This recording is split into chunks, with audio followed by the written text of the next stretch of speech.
Hey folks, today I'm at the Fuji booth at CP Plus in Yokohama to talk you through the new X-Pro2.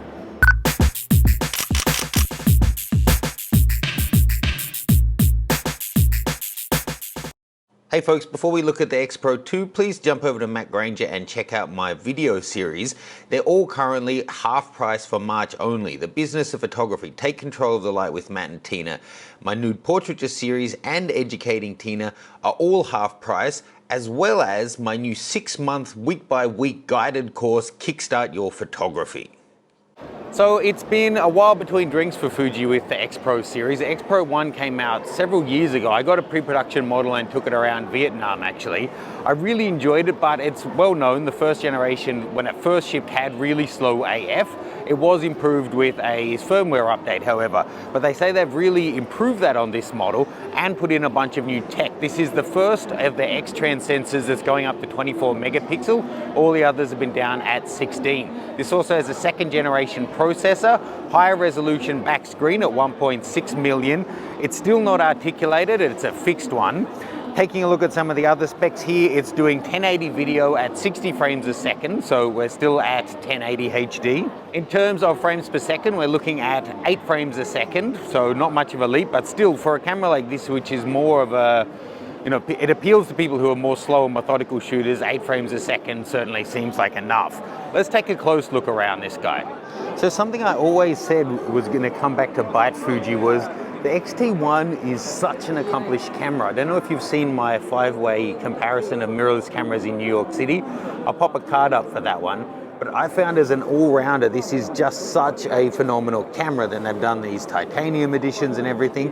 That what could they put into the X-Pro2 that could actually best it? Because the X-T1 already focuses so fast.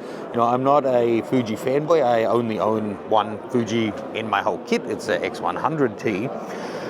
But, it was going to be difficult for them to best this camera considering how well it's done. You can't just rely on the fact that it's even more retro looking. So let's compare some of the specs. So, X-T1, X-Pro2. This guy's got a 16.3 megapixel X-Trans 2 sensor. This has the X-Trans 3 and it's 24.3 megapixel. This one's got the second generation processor, 3-inch 1.6 million rear screen. This one's only 1 million, but it is rotating. So for some people, that's a big plus. They're both doing 1080 at 60 frames a second. They both do 8 frames per second stills.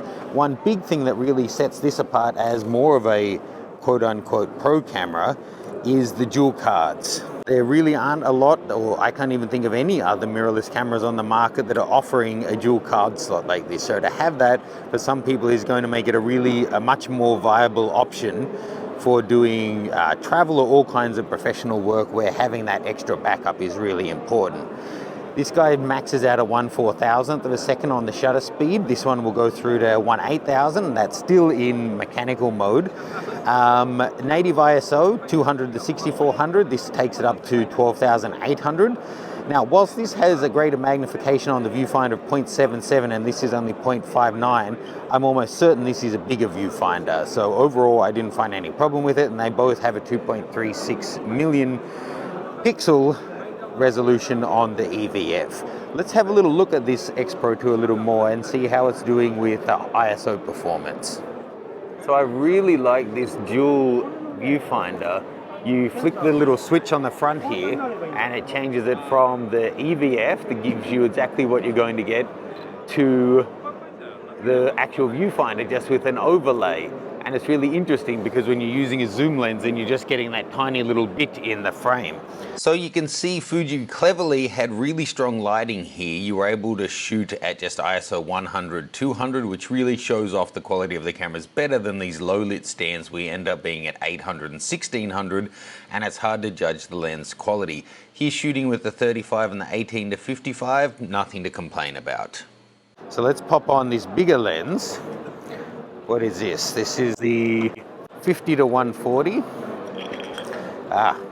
One of the guys who came to Mongolia is a Fuji shooter and he has his eye on this one, so he'll love to see some results on this. So with this, when you're zoomed right into 140, you're really getting a tiny little frame when you're using the actual viewfinder. Oh, nice separation with this lens though. Here using the 50-140, I was really impressed with this lens. Beautifully nice soft background. They had great models on as well who held great eye contact. Here also getting a shot of one of the demonstrators, the salesman. Great detail in on his face. Overall nice, and I was really impressed with how well it focused. I gotta say, I've shot this now with 3 different lenses and the focus speed, wow. It's a world apart from the first generation, let's put it that way.